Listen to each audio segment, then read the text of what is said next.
కోర్ట్‌లో అక్షయ్‌ని హాజరుపరుస్తూ ఉంటారు. ఇంతలో అక్కడ ఉన్న అవని కూడా ఏం జరుగుతుందో ఏమో అని చెప్పి చాలా టెన్షన్ పడుతూ ఉంటుంది. ఇంతలో అక్కడ ఉన్న లాయర్ అయితే ఈ ముద్దాయి వల్ల అమ్మాయి ఆత్మహత్య ప్రయత్నం కూడా చేసుకోవాలనుకుంది. అందుకే ఈ ముద్దాయిని మీరు ఎలాగైనా కఠినంగా శిక్షించాలి జడ్జి గారు అని చెప్పేసి అయితే అంటూ ఉంటాడు. ఆ మాటలు వినగానే అక్కడ ఉన్న అక్షయ్, అవని, ఇంట్లో ఉన్న వాళ్ళందరూ అయితే ఒక్కసారిగా షాక్ అయిపోతూ ఉంటారు. ఏంటి ఇలాంటి నిర్ణయం తీసుకుంటున్నారు అని చెప్పేసి అయితే అనుకుంటూ ఉంటారు. ఇంతలో అక్కడ ఉన్న పల్లవి మాత్రం చాలా సంతోషిస్తూ ఉంటుంది. హమ్మయ్య! నాకు కావాల్సిందే జరుగుతుంది. ఇంకేం కావాలి అని చెప్పేసి అయితే అనుకుంటూ ఉంటుంది.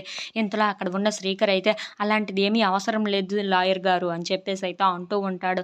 ఆ మాటలు వినగానే అక్కడ ఉన్న లాయర్ అయితే ఎందుకు అలా అంటున్నారు శ్రీకర్ అని చెప్పేసి అయితే అడుగుతూ ఉంటాడు.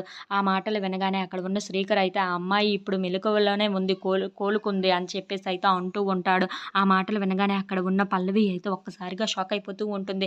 ఏంటి కోలుకుందా? అది ఎలా సాధ్యమయింది అని చెప్పేసి అయితే అనుకుంటూ ఉంటుంది.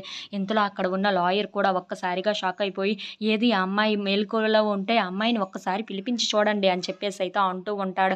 ఆ మాటలు వినగానే అక్కడ ఉన్న శ్రీకర్ అయితే మీరు చెప్పిన విధంగానే ఆ అమ్మాయిని పిలిపిస్తున్నాను చూడండి అయితే అని చెప్పేసి అయితే అక్కడ ఉన్న శ్వేతని పిలిపిస్తూ ఉంటాడు.